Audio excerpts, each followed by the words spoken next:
morning. I did John chapter 4 yesterday, but this morning when I was doing some review, I saw a bunch of stuff that I wanted to mention. So I'm going to do a John chapter 4 part 2. And this time I'm not going to go from my notes. I'm just going to go straight from the Bible and just kind of give commentary and just pick and choose. So this one might be shorter or longer. I'm not sure. I'm still kind of getting a feel of how I want to actually do these videos. So anyway, chapter 4 starts off with Jesus leaving for Galilee.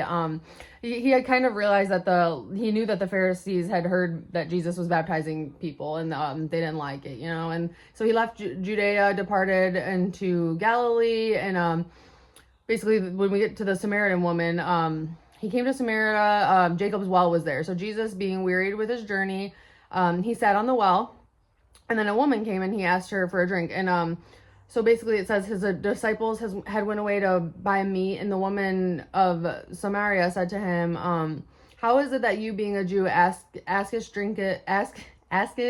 drink of me, which am a woman of Samaria? For the Jews have no dealings with the Samaritans. So that's kind of what I was saying in the John chapter 4 video, if you have watched it before. Like, it just wasn't a cultural thing, like they didn't deal with each other. And Jesus answered and said unto her, if thou knewest the gift of God, and who it is that saith to thee, give me a drink, thou wouldest have asked him, and he would have given thee living water. So that's kind of what we were talking about, the living water. And that's just I always, whenever I see like the red writing from Jesus, I just get like it's just like my Lord and Savior's words. Like, it's just, I genuinely, like, it means so much to me. But the woman said, sir, basically, with the well is deep, from whence hast thou that living water? Art thou greater than our father Jacob, which gave us the well, and drank there of himself and his children and his cattle? Basically, it was Jacob's well. They're talking about Jacob in the Old Testament. Jesus answered and said unto her, whosoever drinketh of this water shall thirst again. Talking about the water from the well. But whoever drinketh of the water that I shall give them shall never thirst. But the water that I shall give them shall be in him a well of water springing up into everlasting life. So that's talking about the living water. So this is kind of what I wanted to get into. So I had said in the video that Jesus had told her things about her that like nobody could have known. So it says in verse 15, it says, the woman saith unto him, sir, give me this water. I thirst not, neither come hither to draw. Jesus said unto her, go call thy husband and come hither. And the woman answered, I have no husband. And Jesus said unto her, thou hast well said, I have no husband, for thou hast had 5 husbands, and he whom thou now hast is not thy husband, in that saidst thou truly. Which, I mean, just in basic terms, like, she's had 5 husbands. He's basically saying, yeah, I know. Like, I know you don't have a husband, you've had 5. And how would he know that? You know what I mean? How would he know that? And so the woman said to him, sir, I perceive that thou art a prophet. Our fathers worshipped in this mountain, and ye say that in Jerusalem is the place where men ought to worship. And Jesus saith unto her, woman, believe me, the hour cometh when ye shall neither in this mountain nor yet at Jerusalem worship the Father. Ye worship, ye know not what. We know what we worship, for salvation is of the Jews. But the hour cometh, and now is, when the true worshippers shall worship the Father in the Spirit and in the truth, and the Father seeketh such to worship him. God is a spirit, and they that worship him must worship him in spirit and truth. And the woman said to him, I know that the Messiah cometh, which is called Christ, and when he is come, he will tell us all things. And Jesus saith unto her, I that speak unto thee am he. Like, he's the Messiah.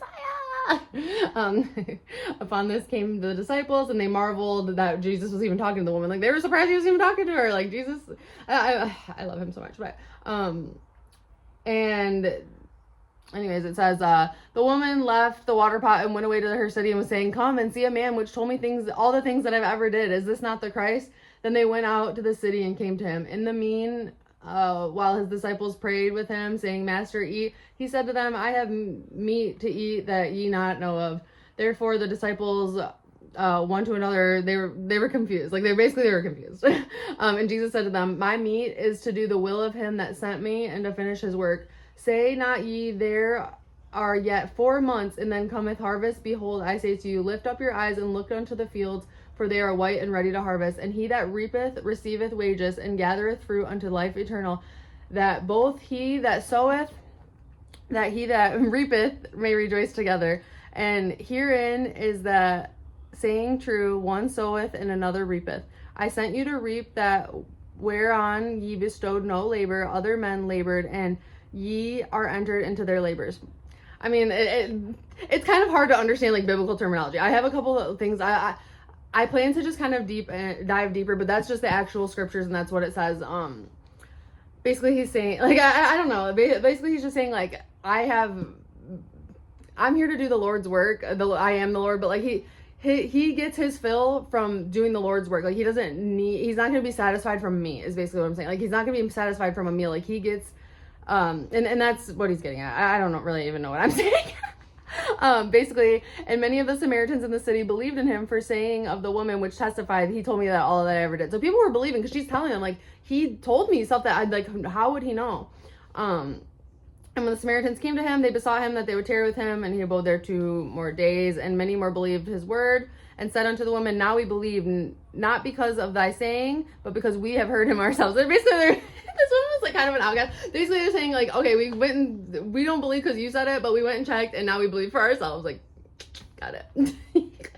And then when we go, Jesus testified. I really like this verse too, by the way. So it says, now after 2 days he departed there and went to Galilee, for Jesus himself testified that a prophet hath no honor in his own country. Like, period. If you get it, you get it. Like, ears to hear. But yeah. So then Jesus heals the nobleman's son. That's the end. That's the closing out in chapter 4. So Jesus came again to Cana, where he did that the first miracle, the water to wine, if you remember.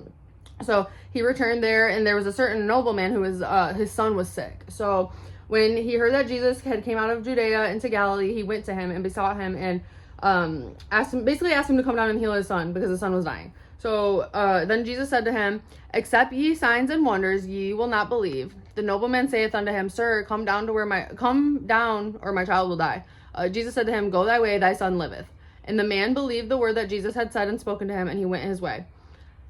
And he was now going down. His servants met him and told him, Thy son liveth. So basically Jesus said, like, he asked him, Jesus, will you heal my son? Come with me and heal my son. And Jesus said, your son's healed. I don't even have to go with you. Like that. I love him so much. He's so powerful. He said, like, your son's gonna live. You're good. And so then the servant came and was like, hey, your son's living. And then inquired. And so then when they found out, like, when this happened, in the 7th hour was when the fever left him, right when Jesus said it. Like,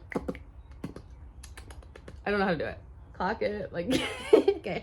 And yeah. And so this again is the second miracle that Jesus did when he come out of Judea into Galilee. Like, I love you so much, Jesus. But yeah, I just felt like I had some more to say about chapter 4. So I hope everyone has a great day. I've got chapter 5 coming later. I'm thinking I'm going to kind of combine the two styles. Like, I do my own notes. I use an app for the notes. And then I read the chapter. I use an app. I kind of study and make my own, like, conclusions, and then I compile it into those notes. I think I'm just going to do that, as well as reading straight from the scriptures, because I actually like including the scriptures, and especially when it has Jesus's words in it, because it's important and context is important and that kind of stuff. So I'm just going to do my best to kind of compile everything together, but I hope everybody has a great day. God bless y'all.